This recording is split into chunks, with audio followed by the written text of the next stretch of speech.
We're in ancient Britain, in the year 60 CE. The island has been ruled by the Roman Empire for the last 16 years. It was invaded under Emperor Claudius, and now it remains a subject colony under Emperor Nero. And it's been rough for the tribes that inhabit that island. Life for the tribes that inhabit Britain has been difficult under the Romans. Roman rule has meant taxation. It's meant the theft of land. It's meant the building of Roman structures on property that used to belong to British tribes. It's meant the desecration of religious sites that were sacred to the Celtic people of the island. And very soon it's going to mean a wholesale destruction of the Druids, who are very significant religious leaders and cultural figures in the Celtic tradition. We left off our story in the last episode with a particularly horrifying scene. And I'm going to tell you right now that this episode right here has very many more horrifying scenes. So if you've been thinking about educating your children and listening to this podcast with them, you might want to skip this episode and listen to it by yourself. Where we left off was with the provincial governor of Britain, the Roman in charge of governing that island, a man named Gaius Suetonius, who decided to help himself to the territory belonging to one of the tribes that had been friendly to Rome. That tribe was called the Iceni, and their king, Prasutagus, had managed to maintain a very difficult balance between being officially friends with Rome and managing to maintain rule over his own people and some protection of their land in his own name. And Prasutagus is married to a woman named Boudica, and he has 2 daughters. But looking toward the future, he would try and protect this limited amount of autonomy that he'd carved out for his family and his people by leaving the rule of the tribe to his daughters and jointly the Emperor Nero, who of course wasn't going to show up. Nero was in Rome. But the idea of this will was to try and allow his daughters to continue governing the Iceni tribe in the name of Rome, but with their own area of influence carved out. Unfortunately, when Prasutagus died unexpectedly, the provincial governor, Gaius Suetonius, decided that all this paperwork meant nothing, and he was going to go in, take the territory of the Iceni, and rule them directly as a slave state. When he did this, Boudicca, the queen of that tribe, protested. She pointed to the papers. She pointed to the Iceni's long-term alliance with Rome. And for the temerity that she demonstrated in making this protest, Gaius Suetonius sent the Romans in to do unspeakably horrible things to her and her daughter. She was publicly flogged, and her daughters, who were only children, were gang raped by Romans. And this was done publicly. It was done in a way that nobody could have any doubt in their mind what they could expect if they dared to question the rule of Rome. And after performing this deed, Gaius Suetonius got 2 of his legions together and marched off to the island of Mona, which is where the Druids, who were active all throughout Britain and Gaul, had one of their traditional centers of learning. It was really the heart of Druidic practice. It was a place where Druids gathered, where Druids were made, where people studied to become Druids. And so the governor was interested in wiping this out because in addition to uppity Celtic queens who were problems for him, he thought that Druids also were potentially agents of revolution, were people who might get in the way of Roman rule. So after having dealt with Boudicca, he took his army to deal with the next bunch of uppity Celts. This is the story of Boudicca's revenge. And it's going to be a very bloody tale. You are listening to Villains and Virgins podcast, and this is episode 3 in our series Warrior Queen about Boudicca and the Celts in Roman Britain. You can catch this series anywhere you listen to podcasts. You can get it on Spotify, Google Play, Amazon, or you can watch the illustrated version on YouTube or my Instagram page if you search for Eva Schubert. Once Gaius Suetonius and his legions had marched off toward Mona, Boudicca's outrage took concrete form. She was not a woman to huddle under a blanket and contemplate the trauma that had been inflicted on herself and her daughters. Boudica gathered the members of her tribe, the Iceni, all of whom had reason to be horrified by what had happened. Because if this treatment could be done to Boudica, their queen, it could be done to any one of them. They'd seen the slave labor that had been inflicted on other tribes. They'd seen the killings and the kind of violence that was now becoming more commonplace. And the question was, were they going to simply sit down and allow this to continue? The Iceni had already rebelled against the Romans 12 years earlier, in fact, and they'd suffered the consequences. The Romans had cracked down on them. They'd built a fortified garrison right on Iceni tribal territory, and they tried to tighten up the reins of rule to make sure that no one would ever make that mistake again. But the grievances that had inspired the first Iceni rebellion had been simmering under the surface all these years and had now broken open afresh with the latest violence done to the royal family. But the Iceni weren't the only tribe nursing outrage. The neighboring Trinovantes tribe had served as slave labor for the construction of the Roman colony of Colchester and its temple to Emperor Claudius, whom the Romans wanted the Britons to worship as a god. So they also had an axe to grind with the Romans and were very sympathetic when Boudica and her messengers contacted them with a new plan. In addition to these existing grievances, many of the tribes in Britain were chafing under the yoke of Roman taxation, which was increasing. There always seemed to be a new levy or a new customs tax on some other aspect of British life that was going to enrich a local tax collector, who of course got a cut personally of all the taxes that he collected. So there was a very strong incentive for Roman tax collectors to be very diligent and motivated about the extraction of resources from the tribes under their rule. And of course, as I previously mentioned, the Romans had been busy destroying sacred spaces, places that people would go to worship their gods. Romans were busy building roads through these places, or cutting down trees in sacred groves that were used by the Druids and the rest of the Celtic society to make offerings to their deities. And it's hard to overstate the importance of the Druids themselves, because they weren't just religious officials. They were mediators. They were people who could broker agreements between tribes. They had very high social status, and they were the repositories of learning. Because the Celts weren't a literate society. We don't have a lot of texts that were written down at this stage. Of course, you've heard about Celtic Britain later, hundreds of years later, when you had monks in places like Ireland and England copying down sacred texts, and you got the Book of Kells and all that good stuff. But those are centuries in the future. And at this point, we don't have a lot of written record of the Celtic tribes in Britain at this point. So the Druids served the role of cultural memory, because they would memorize and keep alive the oral traditions and the histories of these people. And so to have a Druid was to have a book, was to have a living source of knowledge and a connection to the past. So they were absolutely vital links for this society and its connection to its culture and history.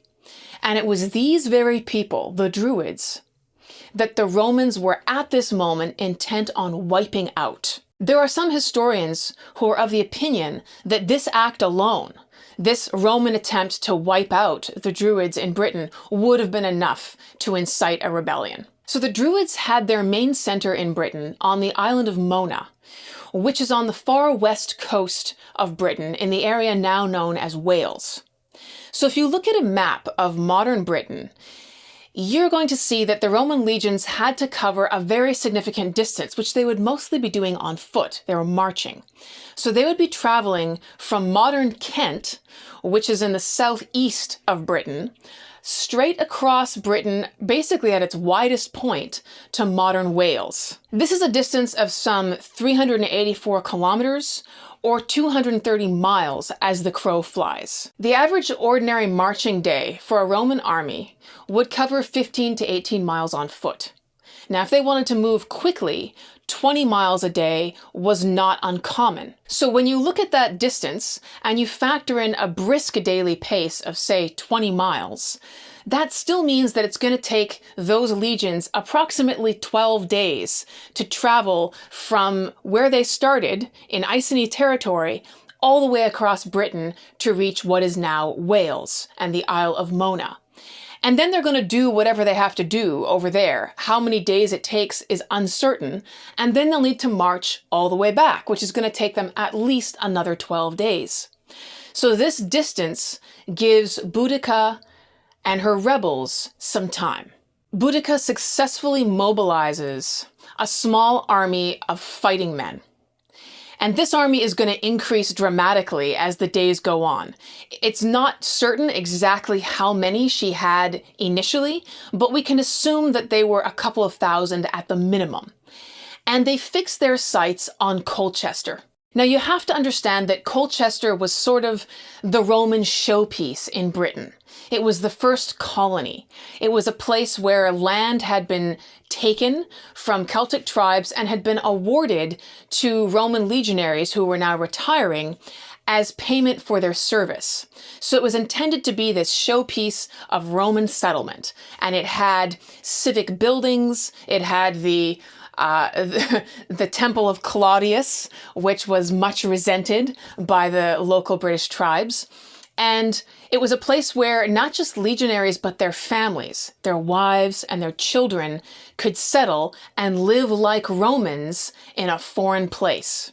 But before Colchester was a Roman colony, it had been a place called Londinium, which for a while was the seat of the Catuvellani tribe and later fell on the Trinovantes tribe territory, and it may even have been Boudicca's childhood home, because she was born into the Catuvellani tribe, the same tribe that had led all British resistance to every Roman invasion there had ever been, and there were 3. So she comes from a long line of fighters, and when she takes her rebels on the road, the first stop she's going to make is on Colchester. When the rebel army arrives at Colchester, they take it entirely by surprise. Nobody is expecting an army of angry Celts who are surrounding this colony, but that's exactly what they get. They're angry, they're armed, and they're bent on violence. Colchester itself doesn't really have any kind of a defense system. I mean, most of the legions that are in Britain at the time are out on maneuvers. 2 of them are with Gaius Suetonius heading across the country to Mona. There's another one up north. It's not a heavily defended place. In fact, there are only 200 armed men that they can muster to defend the colony. So you can imagine what happens next. You have these thousands of angry Celtic fighters that overrun that colony, and they're basically on a path of destruction. So anyone they find is killed. And they're burning as they go. They're burning houses, they're smashing statues, they're destroying buildings. And to this day, if archaeologists, when they look at Colchester, they can dig down and they can find what they call the Boudica layer. Because there's a layer of ash and of burnt matter right there in the ground that indicates exactly what happened and when it happened when Boudicca and her rebels arrive in this place. Colchester was full of ex-soldiers and their wives and children, and all of them are killed. Boudicca and her army, they're not interested in taking any prisoners whatsoever. So it's just mayhem. There's screaming, there's smoke, there's slaughter, there are people running. And many of them apparently run to the Temple of Claudius, which would have been in a central location in the civic district of the colony. And it's not immediately clear to me why they were running into that temple. Was there some idea that a Roman temple was holy ground? I'm not sure. I think that comes later. Maybe it was just that they thought this building was one of the easiest to defend and probably made of stone as opposed to wood, because the buildings that people were living in that were made of wood were very quickly going up in smoke. So at any rate, there are a large number of colonists that run into this temple, which they fortify and they try to defend. But of course, the rebels definitely have their sights set on that particular temple. It's such a symbol that is hated by the Celts, of this Roman emperor who's set up to be a god, that they were going to destroy it. So when they're finished burning the other parts of the colony, the rebel army funnels down towards that temple and they storm it. But it takes them 2 days. So 2 days of fighting and of trying to break in to this temple. So they finally do get into it, and they burn it and they kill anyone who tries to escape. It's total destruction. And as for the statue of Emperor Claudius itself, that huge bronze statue of the god Emperor Claudius, they decapitate it and they throw the bronze head into a bog as a symbol of what the Celts thought of Claudius and the idea of the Roman emperor as a god. Leaving Colchester in a smoking ruin was a major victory for Boudicca and the rebels. And it wasn't just a victory because they killed and destroyed whatever they found there. It was a victory because Colchester was so symbolic of Roman triumph. And by destroying it, she'd done something that was highly visible. It was a signal that something serious had changed, and word of that traveled very quickly. And when it did, there were a lot of other people, a lot of other Celtic tribesmen who decided it was time to saddle up the war chariots, to grab the javelins and the swords, and to head over to Iceni territory, because they wanted a piece of what Boudica was handing out. Now, one can only imagine what other Romans thought when they heard of this. It was definitely not something that they had expected. And the 9th Legion, the Hispana Legion, mobilizes very quickly and heads in the direction of Colchester and the southeastern part of Britain, where Boudica and her forces are mobilizing. And they're completely wiped out. One can only imagine what other Romans thought when they heard about this. It was not what anyone was expecting. And so there's this frantic attempt to mobilize to deal with this unexpected disaster. So remember, there are 4 Roman legions that are the bulk of the occupation forces in Britain, and 2 of them are already heading across the country to Wales. One of them is up north, which leaves 1 more. The closest legion is the 9th Hispana Legion. They rapidly mobilize and head in the direction of Colchester, intent on snuffing out the flames of this rebellion that's breaking out. But Boudicca and her rebels have anticipated this.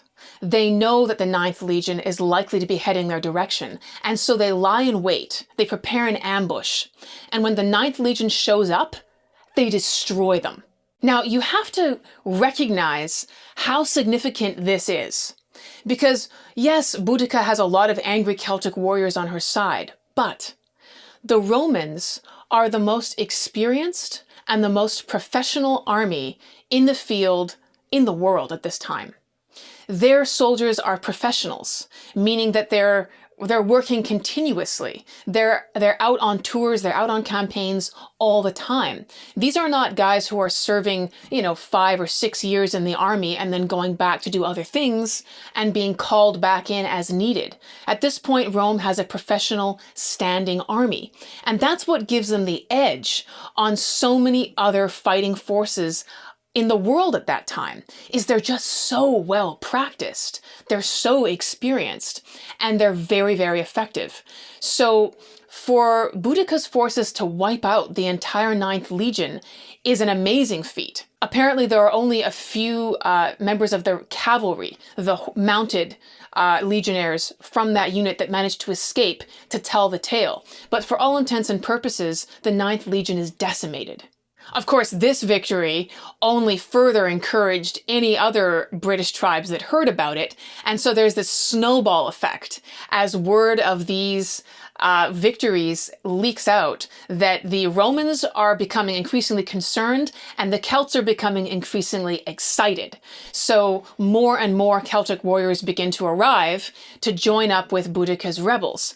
Meanwhile, the local Roman procurator, which means tax collector, decided that now would be a great time to gather all of his staff and run away to Gaul, which is modern France. He figured that he would be one of the least popular Romans and very likely a target for the rebels, and so he decided this would be a great time to leave the country. The Durotriges tribe, which was some distance away from Boudica and the territory she was operating in, heard about this rebellion, and they rose up against the legion that was stationed on their territory, which effectively tied that legion down and made it impossible for that legion to head over to deal with the rebellion that Boudica was leading. They now had their hands full with a local uprising that had been inspired by what was going on in another part of the island. So this meant that of the 4 legions that are operating in Britain, one has been destroyed, another is tied up with the Durotriges tribe,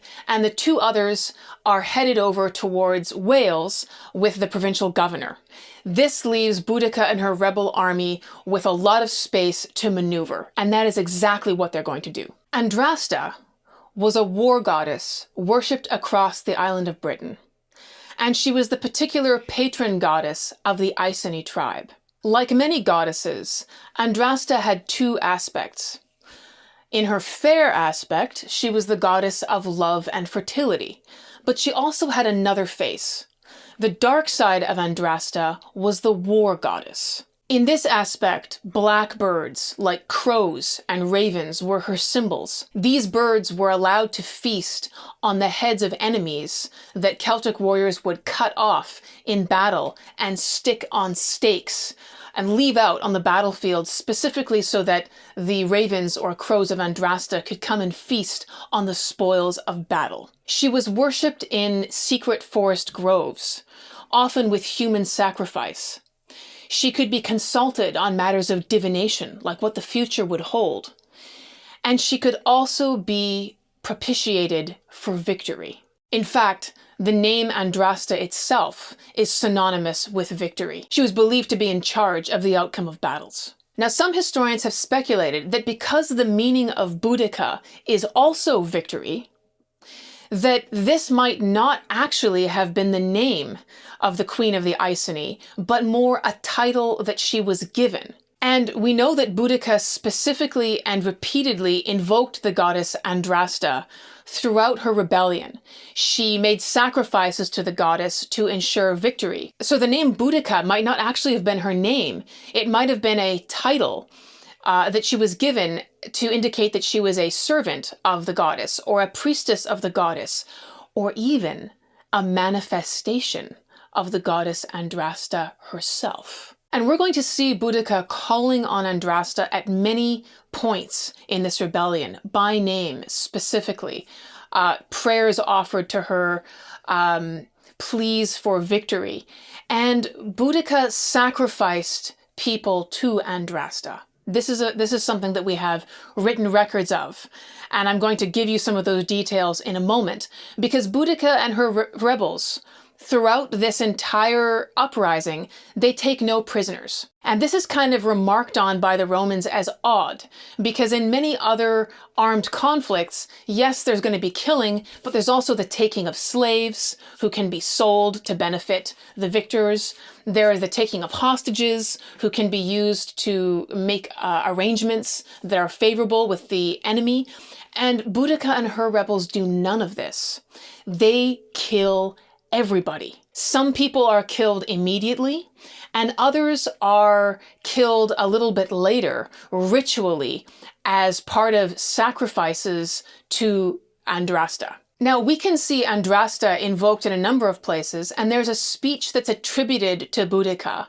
It's supposed to be something like the speech that she gives to rally the British tribes to rebel. We have to take it with a grain of salt, because this speech is written down by a Roman source named Cassius Dio, and he's writing about 100 years after all this has happened. So at best, these words have to be secondhand, that he's heard from somebody who heard it from somebody else earlier.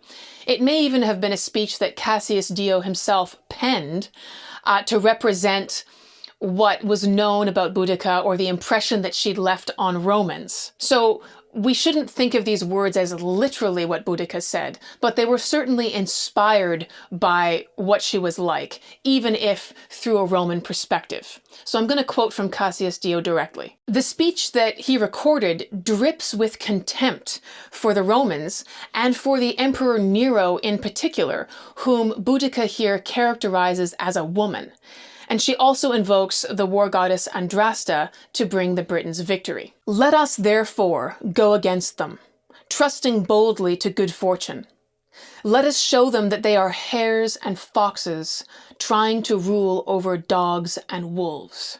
When Boudica had finished speaking, she employed a species of divination, letting a hair escape from the fold of her dress. And since it ran on what the Celts considered the auspicious side, the whole multitude shouted with pleasure, and Boudica, raising her hand toward heaven, said, I thank you, Andrasta, and call upon you as woman speaking to woman. For I rule over no burden-bearing Egyptians, as did Nitocris, nor over trafficking Assyrians, as did Semiramis, for we have by now gained this much learning from the Romans. Much less over the Romans themselves, as did Messalina once, and afterwards Agrippina, and now Nero, who, though in name a man, is in fact a woman, as is proved by his singing, lyre-playing, and beautification of his person. No, those over whom I rule are Britons, men that know not how to till the soil or ply a trade, but are thoroughly versed in the art of war, and hold all things in common, even children and wives, so that the latter possess the same valor as the men. As the queen, then, of such men and of such women, I supplicate and pray for victory, preservation of life, and liberty against men insolent, unjust, insatiable, impious. If indeed we ought to term those people men, who bathe in warm water, eat artificial dainties, drink unmixed wine, anoint themselves with myrrh, sleep on soft couches with boys for bedfellows, boys past their prime at that, and are slaves to a lyre player, and a poor one too. Wherefore may this Mistress Domitia Nero reign no longer over me or over you men. Let the wench sing and lord it over Romans, for they surely deserve to be the slaves of such a woman, after having submitted to her so long. But for us, mistress, may you alone ever be our leader. So again, we have to remember that this is what Romans attribute to Boudica. There are some Roman touches in terms of the mockery of Emperor Nero as effeminate. Cassius Dio is writing this a century later, so people are looking back at Nero's rule. And some of the references to the Egyptians and the Assyrians seem a little bit unlikely. I very much doubt that Boudica and the Celts were busy poring over the history of Mesopotamian civilizations. It seems unlikely. But what does match with other more contemporary records is this vision of this woman who is out there as a leader of men and women who were capable of fighting on the battlefield, and of the contempt for Romans and their over-civilized ways. The idea of bathing in warm water and perfume, and this being viewed as contemptible and effeminate by Britons, that is much more credible as a sentiment that Boudica is likely to have had. And certainly the invocation to Andrasta as the goddess of war, and of this female character, this female goddess being the one in charge of victory on a battlefield, that squares with what we do know about the Celts, and that's something that Boudica is very likely to have said, perhaps in slightly different words. So Boudica and her army pick their next target after Colchester, and that target is Londinium, which was the first Roman settlement in the same place that is now the city of London. And even at the time, it was a center of finance, sort of foreshadowing the role that it would eventually have as the modern city of London. At the time, it was full of merchants and Roman entrepreneurs and sailors because it's a port city. London is right there on the water to this day, and that's where the settlement of Londinium also was. So it was full of these sort of mercantile types and people who had arrived to set up a business in order to service the needs of the Roman legions and also the Roman administrative class that had arrived to run the island of Britain. According to the Roman historian Tacitus, who was a contemporary of some people who were alive at this time, the destruction of Londinium was particularly horrific. All the inhabitants that the rebels laid hands on were killed. They were not interested in taking them as slaves or as hostages. Men, women, and children died. And to quote Tacitus, he says, "It was only sword and gibbet and fire."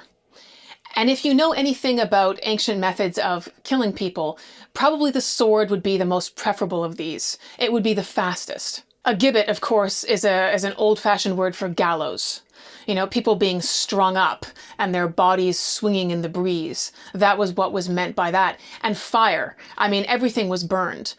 Some people were probably burned in their houses, and it's even possible that others were rounded up and ritually burned in some of those wicker structures that Celtic tribes were known to make when they sacrificed human victims to some of their gods. Tacitus continues his account, and I have to warn you that this part is particularly disturbing. Roman women were dragged out of the city of Londinium and into a sacred grove dedicated to the goddess Andrasta. It was a wooded place that may still exist in Epping Forest today. There, they had their breasts cut off, stuffed into their mouths, and their mouths stitched shut.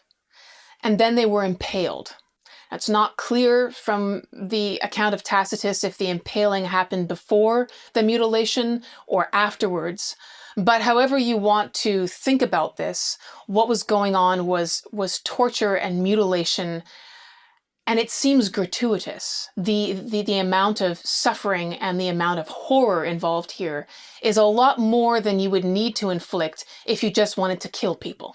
And these women were a sacrifice that was being made to Andrasta in this grove where human sacrifices were commonly done to propitiate Celtic deities. Now, this is a sickening picture, and it sounds monstrous to modern ears. It is monstrous.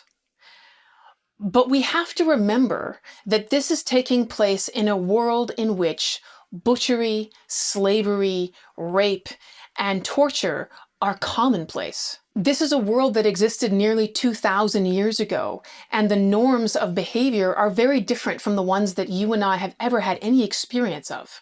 We hear about this one episode from Tacitus, not because these things were done. That wasn't the shocking part. These things were done in many places and many ways. What Tacitus is shocked by is that these things were done to Romans, and they were done to Romans in an imperial province by people who were supposed to be their slaves. That's what shocks Tacitus, and that's why he writes it down. The Romans, remember, had Nero as an emperor at this time. And let me just remind you about what Nero was up to. I mean, Nero is somewhat infamous in Judeo-Christian history as the emperor who made the torture and murder of Christians a form of entertainment. According to Tacitus, the very same source who's just given us this account of what Boudicca was doing to Roman women, Nero hosted an event in his garden one evening. And on this evening, those people who were convicted of being Christians were condemned to be mutilated and torn to pieces by dogs, as a sort of public entertainment. On another evening, he tied Christians to stakes, smeared them with pitch, set them alight, and had them serve as human torches in his garden. Then there was the bloodbath of gladiatorial sports that were going on in Rome for the entertainment of anybody who cared to watch.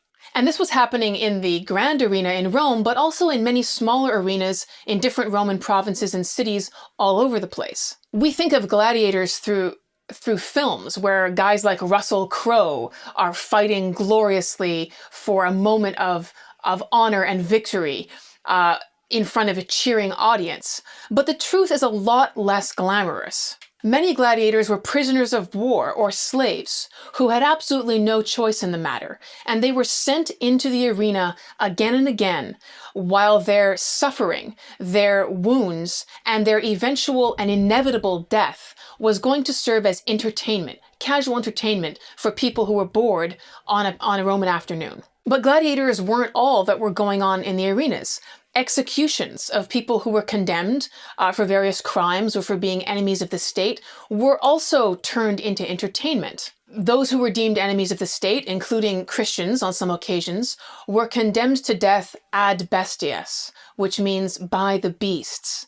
And so in this scenario, you would have unarmed people being thrown into an arena, and then a half-starved lion or some other carnivorous creature being unleashed to basically tear them to pieces in front of a crowd. This is entertainment.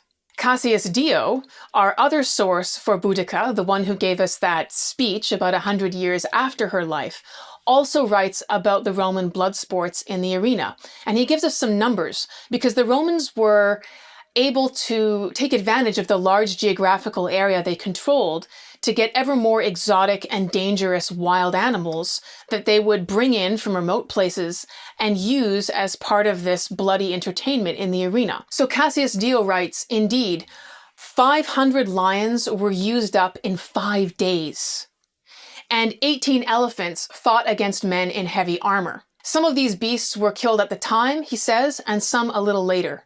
He doesn't record how many people died, but you have to imagine that if you're going to be talking about 500 lions, each of those lions is going to kill more than a couple of people before it dies, very likely. So you have to imagine that the human casualties for a few days of blood sport are going to be far higher than the animal ones, and that was, of course, the whole point. So we have to understand Boudicca's actions in the context of the world that she lived in. It was a brutal time in which human suffering is commodified and can be used as entertainment.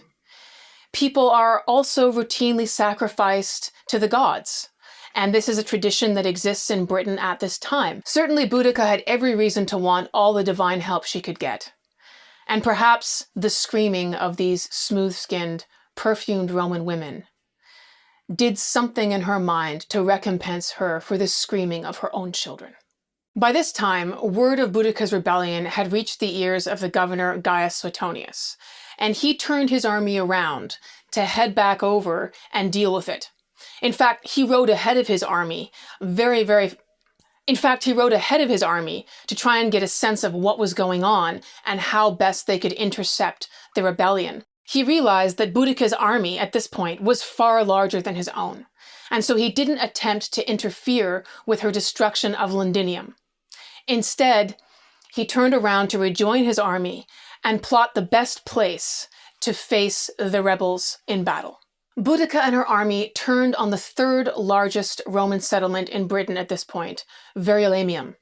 They'd already destroyed the first and the second largest, which were Colchester and Londinium, so now they were going for the next one on their list. The place is now called St. Albans, and it still shows traces of Roman settlement there because it was rebuilt and became much larger after Boudicca and her rebels destroyed it initially. By this time, some of the residents of Verulamium had heard that trouble was coming, and so many of them evacuated the city in advance. But any who remained in the city were, of course, killed, every living thing. There's also evidence that Boudicca and her army damaged Roman cemeteries deliberately and smashed monuments as they went. Tacitus, our Roman historical source closest to the events, reports that by the time Boudicca and her army had finished with Verulamium, they had slaughtered some 70,000 people, mostly Romans, but any Britons who had cooperated with them as well. Again, as with many ancient accounts of casualties, these numbers are probably not very reliable. Accounts of dead bodies from this time period often tend to be vastly inflated, but even if we cut it in half, to 35,000, that's still a lot of dead bodies. Among them, the 9th Legion, which was entirely wiped out, but many, many other people too. Cassius Dio, another Roman, writing again 100 years after these events, gives this report. Quote, 2 cities were sacked, 80,000 of the Romans and of their allies perished, and the island was lost to Rome. Moreover, all this ruin was brought upon the Romans by a woman, a fact which in itself caused them the greatest shame. Word had also reached Emperor Nero himself at this time, and we have some evidence that he was considering withdrawing Roman forces from Britain entirely, thinking that it was going to be untenable to continue the occupation. So thorough and such a threat was this rebellion. Gaius Suetonius, the provincial governor of Britain, has a problem. He's going to have to engage this massive, angry, and growing by the day army of Celts.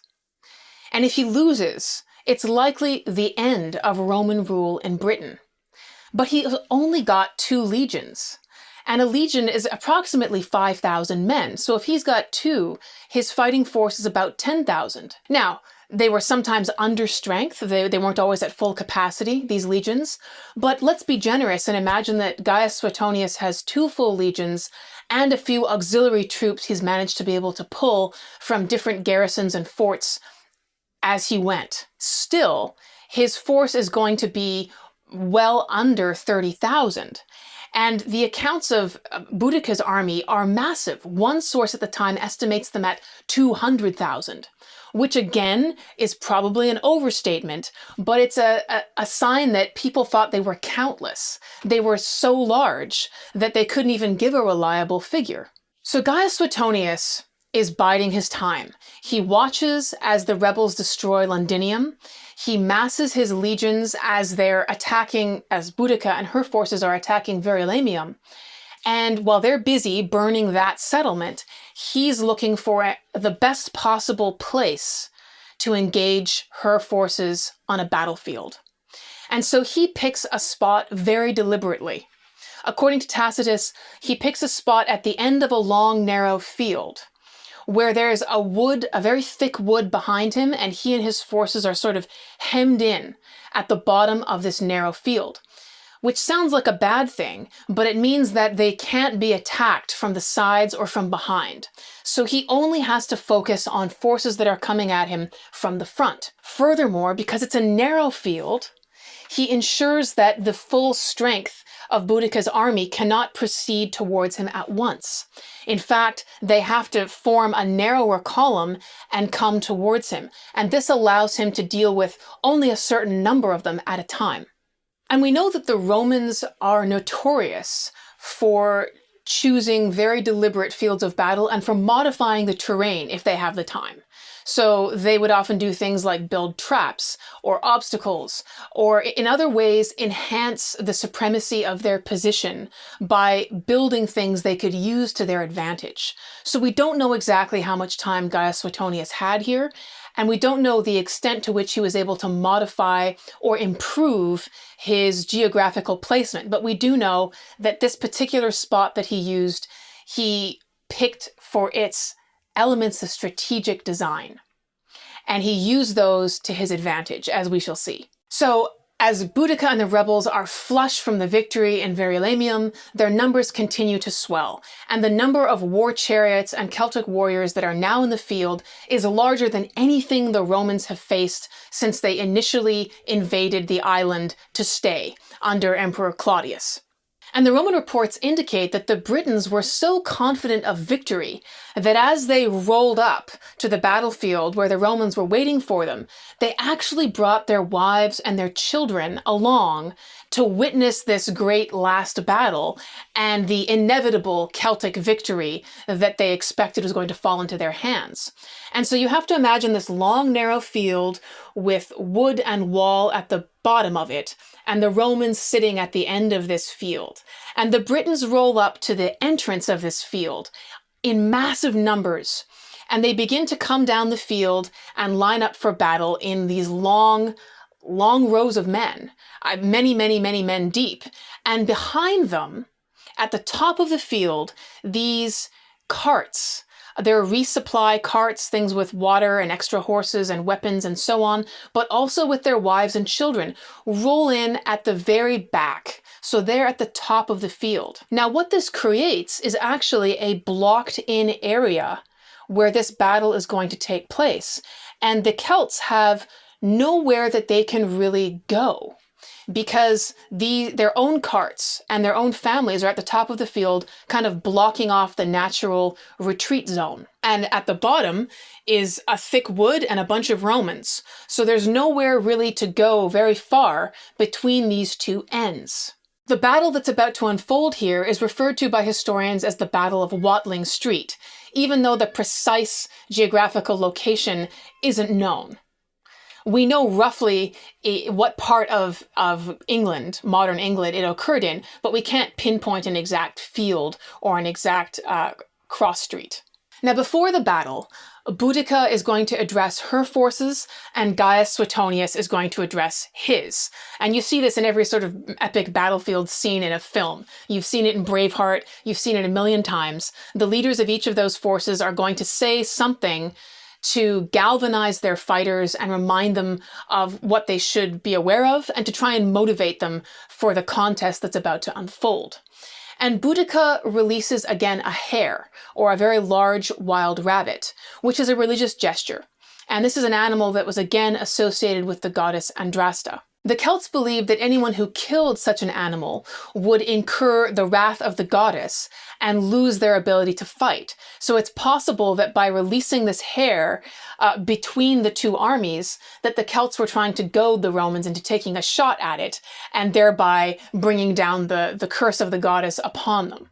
So we have again an account of what Boudica says to her troops, which is written down through a Roman source, and we have to take it through that lens, but I'll read you what the accounts say. "It is not as a woman descended from noble ancestry, but as one of the people that I am avenging lost freedom, my scourged body, the outraged chastity of my daughters. Roman lust has gone so far that not our very persons, nor even age or virginity are left unpolluted. But heaven is on the side of the righteous vengeance. A legion which dared to fight has perished. The rest are hiding themselves in their camp, or are thinking anxiously of flight. They will not sustain even the din and shout of so many thousands, much less our charge and our blows. If you weigh well the strength of the armies and the causes of the war, you will see that in this battle you must conquer or die. This is a woman's resolve. As for the men, they may live and be slaves." So Boudica here is basically saying that anyone who's not willing to die in the cause of victory is sort of less of a man than she is, because she as a woman is ready here to win or die. And anyone who wants to walk away from this is someone who's willing to live as a slave, and that's something that she scorns. Meanwhile, on the other side of the field, Gaius Suetonius is busy reminding his Romans of what they need to have in mind. And he was saying things like, "Stay tight in your formation. Do not throw your javelins until I give the signal. When you do that, this is what's going to happen next." So he was drilling them on their maneuvers and on the importance of sticking to the script and doing exactly what Roman legions were known for, which was moving as effective units, not as individual warriors inflamed in the passion of the fight, but as very well-disciplined pieces of a large war machine that moved in unison. When the fighting commenced, the Celtic armies stormed down the field toward the Romans, and the Romans responded with their javelin charge. This involved the ingenious Roman weapon known as the pilum. It's a type of spear. It basically involves a long wooden pole with a shorter metal shaft on the top, and at the tip of that shaft was a very hardened metal triangle. And when the Romans would throw this, which they could do at an accuracy of 15 to 20 meters easily, the hardened metal tip would penetrate the shield of the advancing enemy. And when it would do that, it would become embedded, and then the very long spear part of this weapon would drag down that enemy shield. The enemy would be unable to remove the javelin because of the shape of the tip. And so he'd be stuck with this very long pole, basically, that was pulling down his shield. And what made it even worse was that pole would make contact with the ground in front of him. As he was trying to advance, he would be continuously tripping over this pole that was stuck in his shield and embedded in the ground, and pushing the pointed end through that shield at him. So what this would mean is that he'd have to abandon that shield. And at this point now, he's advancing with just his weapons, but nothing to block any assault that's going to come at him from the Roman side. So already this single javelin charge that the Romans have done has made the advancing Celts far more vulnerable. Now, after the launch of the javelins, and there might have been 2 such launches, the Romans likely advanced in a very tightly structured wedge formation.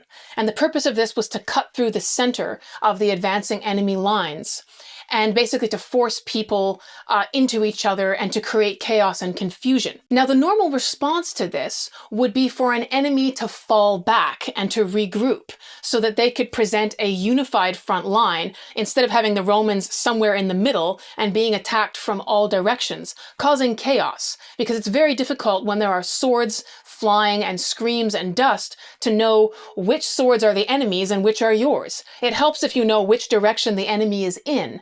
And that is, of course, exactly what disappears when this wedge formation becomes embedded in the enemy force. Unfortunately, the Celts didn't have anywhere to fall back to because of the position that they found themselves in. The Romans were advancing, but behind them, they were hemmed in by their own wagons. And there were many, many more Celts than the Romans, but now they were becoming bunched up together and unable to maneuver very well. There was nowhere that they could fall back to in order to regroup and effectively deal with the Roman assault. So what happened was butchery.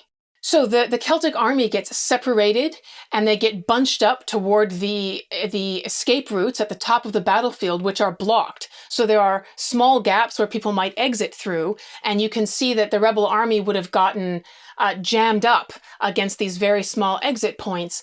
And of course, at this point, they're not any longer operating effectively. They're jammed together and they're just being cut down. To make matters worse, the Roman cavalry, because they did have a smaller contingent of mounted legionaries, the cavalry circles around towards the top of the field where the Celtic wagons are and begins to cut people down from there. So at this point, there are Romans in all directions. There are Celts that are jammed up together against their own wagons, and they're just being massacred. And the Romans kill everybody that they can lay a sword on. Men, but also the women and children who were gathered along with the supply wagons. Everyone was murdered.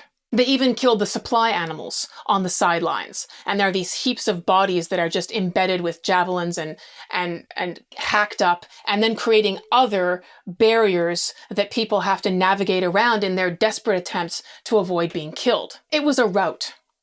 According to Tacitus, the Romans killed men, women, and children to a number of some 80,000 on that day. And again, we look at these numbers with a grain of salt. We cut them in half just as a matter of course. But 30, 40,000 bodies? I mean, that is a lot of corpses. The rebel army was dead or fleeing, and the future was suddenly black for Boudica and the rebellion. Boudica and her daughters escaped the field of battle, but the fight was over. The Romans had crushed the rebellion, and all there would be to look forward to would be more slavery, more violence, more death. Boudica already knew what happened to defeated rebels. She had the example of Caradoc to look back on, and we covered his story in the last episode, and his years of living on the run before he was finally captured and paraded through the streets of Rome as an example of humiliation and defeat. And she knew what had happened to the Iceni tribe after their previous rebellion 13 years before. The Roman boot would only grind down on them more relentlessly. Life would become even more brutal than it had been hitherto. There would be more garrisons, more slavery, and more stolen land. Boudicca herself would certainly be made an example of. And as for her daughters, her 2 daughters who were probably only aged 10 and 12, she already knew what fate awaited them, because the Romans had already gang raped them in public. Boudica decided to take poison and to poison her own daughters, to spare them the fate that would inevitably await them when the battle was over. Now, it's hard for us to imagine killing one's own children as an act of mercy. But then you and I don't live in a world where gang rape, torture, and mutilation are the likely results that are going to await our children if the bad guys win. And if we did live in such a world, it would probably radically change the definition of what constitutes mercy for our own children under these circumstances. Boudicca had taken on one of the most experienced and effective armies operating in the world at the time. It was a risky venture, even in the best light, but she'd taken a stand to defend her land, her family, and her tribe from Roman theft and from slavery. Clearly, this was a woman who truly believed that death was better than dishonor, and to die fighting better than to go on living as a slave. After the defeat of Boudicca's rebellion, there were several other sporadic, smaller uprisings in the years that followed, but never anything on the same scale or that posed the same level of existential threat to Roman occupation of Britain. And indeed, the Romans continued to occupy it for several centuries more, until they finally left in 410 CE.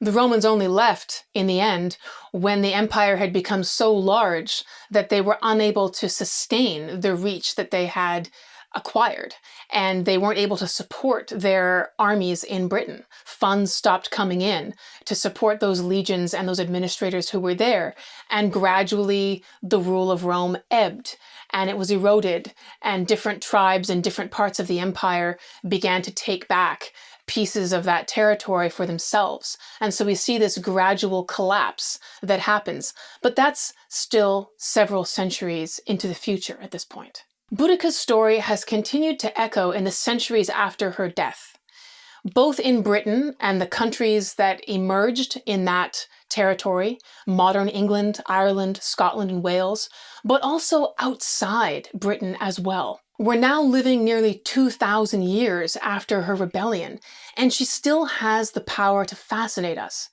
It's not that her rebellion failed, it's that it so nearly succeeded, and that it could so easily have changed the course of history in that part of the world in ways that we can only imagine. It wasn't just that she was a woman, or a grieving mother, or the leader of a rebellion. It was that she had the courage to stand up and say enough to one of the most powerful empires the world has ever seen. Though her uprising failed, her example lives on. I'm going to close with a piece of poetry that was written about Boudicca by a modern poet in Britain. Her name is Rosemary Appleton, and she lives in East Anglia, which is actually the part of modern Britain that lies on what was formerly Iceni territory. So she lives in the same area that Boudicca herself operated and lived in. And she writes this poem about Boudicca. And now she sees that everything is firewood. Houses, cities, just flimsy bids for shelter. She knows the way they will burn, fall in on themselves, like the felled trees they once were. Men drag out their dead to the beat of her name. Light from the flaming city streets dances on the gold heavy against her neck that might be the only thing to survive.